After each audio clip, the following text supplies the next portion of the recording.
Fans, it's Aztec 101 in the ring.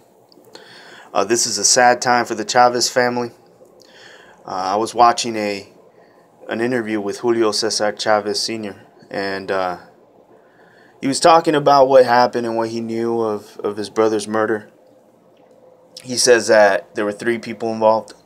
One of them was waiting in the car. The other 2 came in to rob him. And apparently when they asked for money, he gave them money, and then they asked for more. He didn't have it, so they shot him.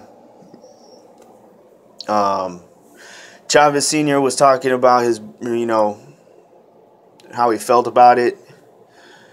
He said he's obviously he's not happy, but this won't go unanswered. He made it very clear that something was going to be done about this. I don't know if it's going to be something through the authorities or if it's going to be street justice. My bet is on street justice. I think that's probably the direction they're going to have to go because authorities are going to move too slow on this. Chavez Sr. was talking about his brother, and he was saying how his brother's the one that helped him, recover from alcoholism and drug abuse. And he had a program that helped other people around him. And he says it's sad, it's sad to see that his brother was at one point running the streets, addicted to drugs. Through that, was able to recover, helped his brother recover, then started a program to help other people in the neighborhood. And it wasn't when he was running out in the streets being reckless when he died. It was when he had his shit together and he was helping, and he was actually he was doing something for his community. There's a big problem in Mexico with the police, the government, the gangs, the cartels. There's a big problem, and there's a lot of violence. Chavez was talking about how if it wasn't for the FBI, there was this kidnapping attempt that he wouldn't have known about. And when he tried going to the Mexican authorities, they kind of brushed it off, which forced him to spend a lot of money on his own protection. He probably had to stack himself with security, and I'm sure he rolls deep wherever he goes. But that's not cheap, and that shouldn't be. You shouldn't have to have mercenaries as a fucking security team.